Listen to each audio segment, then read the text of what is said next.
కూటమి సర్కార్ వచ్చిన తర్వాత ఆల్రెడీ దీపావళికి ఇచ్చామని చెప్పారు, అంతకు ముందు సంక్రాంతికి ఇచ్చామని చెప్పారు, రీసెంట్గా 1,200 కోట్లు ఏంటి ఏ విఫలేదని ఆయన చెప్తున్నారు, ఇచ్చారా లేదా? ఏమండి ఇక్కడ నిర్వాసితులకి ఇవ్వటం జరిగింది, కాకపోతే లెక్కలైతే ఇప్పుడు లేవు, కానీ నిర్వాసితులకు ఇప్పేయడం ఆల్రెడీ.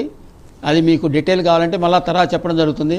ఒకటి చిన్నపరెడ్డి గారు ఒకటండి, చిన్నపరెడ్డి గారు 2019లో డయాఫ్రమ్ వాళ్ళు కంప్లీట్ అయింది, అంటే అప్పుడు ఎలక్షన్లకు ముందు కంప్లీట్ అయింది. ఎలక్షన్లు మీరు వచ్చిన తర్వాత దాన్ని మెయింటైన్ చేయకపోవటం వల్ల 22వ సంవత్సరంలో వరదలు వచ్చినప్పుడు డయాఫ్రమ్ కూలిపోవడం జరిగింది.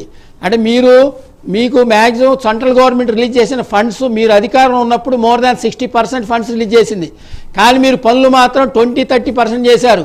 ఆల్రెడీ చంద్రబాబు నాయుడు గారు ఉన్నప్పుడు 60-70% పనులు ఆల్రెడీ పూర్తయినాయి, డయాఫ్రమ్ వాల్ పూర్తయింది, కాంక్రీట్ స్పిల్వే కాంక్రీట్ కూడా పూర్తయిపోయింది. కానీ మీరు వచ్చిన తర్వాత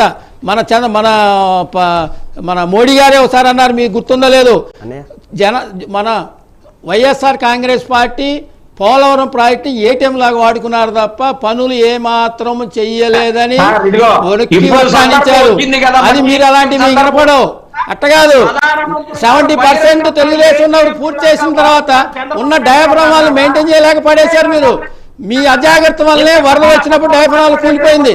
దాని తర్వాత మళ్ళీ మీరు ఫండ్స్ మళ్ళీ డయాఫ్రామ్ కూలిన తర్వాత మళ్ళీ సపరేట్ ఎస్టిమేషన్స్ పెట్టి మళ్ళీ డబ్బులు తెప్పించుకొని స్టార్ట్ చేశారు. అది ఇప్పుడు మేము ఈ 2 ఏళ్లలోనే పూర్తయిందని మేము చెప్పట్లా. డయాఫ్రామ్ వాళ్ళు మీరున్నప్పుడు స్టార్ట్ చేశారు, కానీ ఉన్న డయాఫ్రామ్ వాళ్ళు కూలిపోవడానికి కారణం మీరు, మీ అజాగ్రత్త.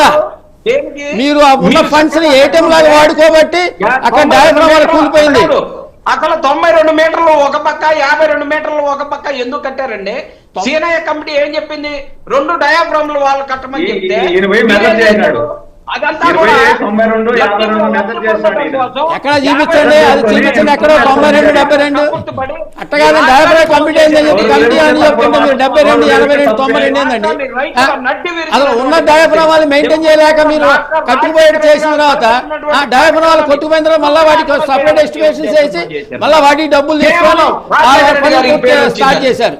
రాజశేఖర రెడ్డి గారి పేరు రాకూడదని ఇప్పటిదాకా తన్ని ఎందుకంటే మీ మినిస్టర్ గారు ఉన్నారు కదా రాంబాబు గారు, ఏమన్నారు? ఏందో ఈ పోలవరం ప్రాజెక్ట్ ఏందో నాకేం అర్థం కావట్లేదు అన్నాడు. అంతకుముందు అన్నారు ఏమన్నారు? 22లో అయిపోతాను ఒకసారి, 23లో అయిపోతాను ఒకసారి, 24లో అయిపోతాను ఒకసారి. రాంబాబు గారు అడగండి ఏమన్నాడు? నేను చెప్తా విను. మీ రాంబాబు గారు అన్నదే, మీ మినిస్టర్ రాంబాబు గారు అన్నదే. చెప్పండి సార్ నేను ఒకటి చెప్తా చెప్పండి. ఆ రోజు పోలవరంలో జరిగేటటువంటి కార్యక్రమానికి నేను కూడా వెళ్ళా అంబటరాంబాబు గారితో. ఆ రోజు జరిగినటువంటి ప్రెస్ మీట్ లో మొట్టమొదటిసారి అక్కడికి వెళ్ళిన తర్వాత ప్రెస్ మీట్ లో మాట్లాడటం జరిగింది. మాట్లాడేటప్పుడు పోలవరం గురించి అడిగితే ఏందో ఈ పోలవరం గురించి ఏందో అంతా డయాఫ్రామ్ వాల్ దీనికి సంబంధించి ఇవన్నీ మేము అవగాహన సార్ ఫస్ట్ డేనే ఎలా తెలిసిద్దండి? దాని గురించి అంతా అధ్యయనం చేసి ఎప్పటికి పూర్తయితే మినిస్టర్ ఇచ్చేస్తారా? ఏం తెలియకుండా మినిస్టర్ ఇచ్చేస్తారా? ఏం తెలియకుండా